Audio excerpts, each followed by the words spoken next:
Hey, what's up? I'm going to show you guys how to wire your Leki Smart Key. It comes with a module, a hex screwdriver, and a harness.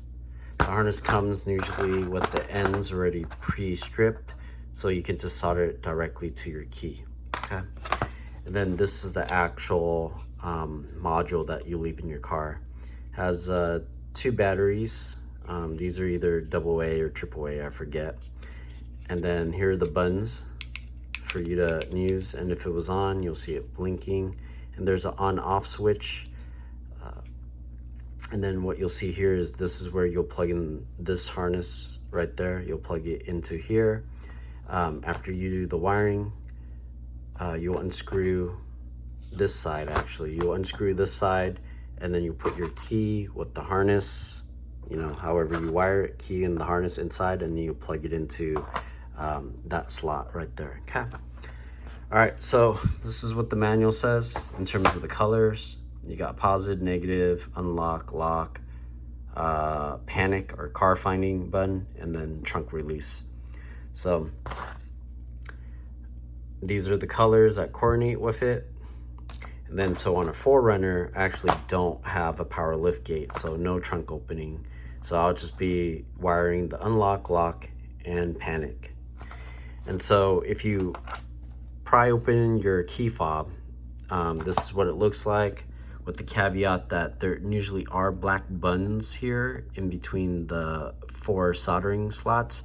I clipped them off because I actually have this key fob just like this in my wallet and in my pocket. So I didn't want to leave the buttons here because then it'll just kind of get accidentally pressed and on all the time, or accidentally lock and unlock my car.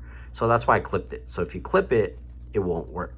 But for this purpose of wiring, it'll still work because it'll connect to the soldering points for each of the buttons.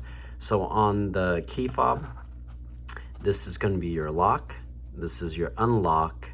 This is nothing. This would be the trunk release. And then this is the panic. Okay. On the opposite side, you usually have your battery. And then there's a positive and a negative part of it. So the negative is pretty much this round circle thing with this, I don't know, this line through it. That's a negative. The positive, I don't know if you can see, I'm gonna try to focus. So positive is this metal part right there, right under there. That's the positive part right there, okay? So you can actually also pop this off too, but for this purpose, I'm gonna just leave it on. So, all right. Okay, so the way that you want to solder is you don't just solder to any of these 4 points. You actually have to see which one is the correct soldering point to activate the button.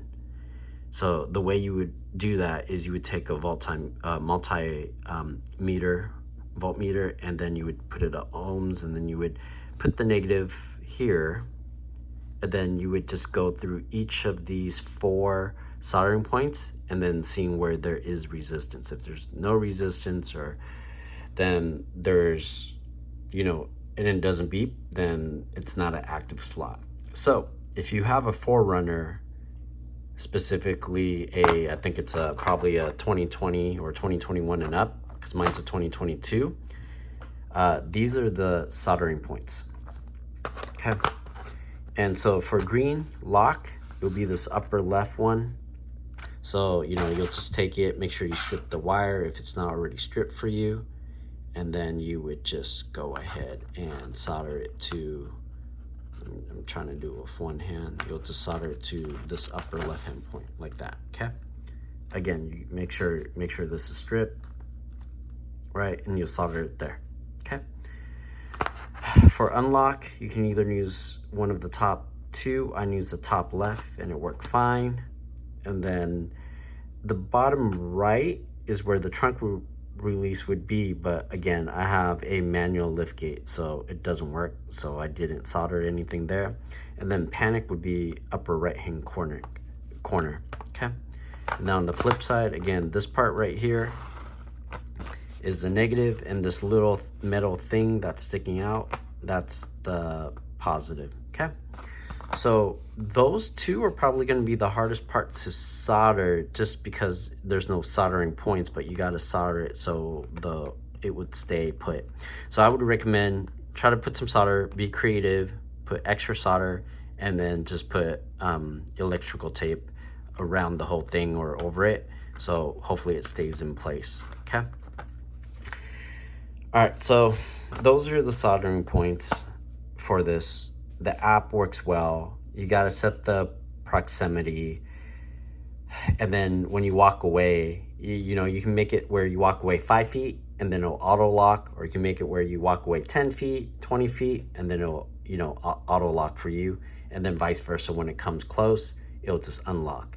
So I like that feature. I really love the walk away auto lock feature. But on my 4Runner, I got 2 gripes. The first one is I have a off-road premium, so my rear window actually goes down. So this back window goes down. I have a little button for it, and then so if I hold it down, it'll roll down the back window.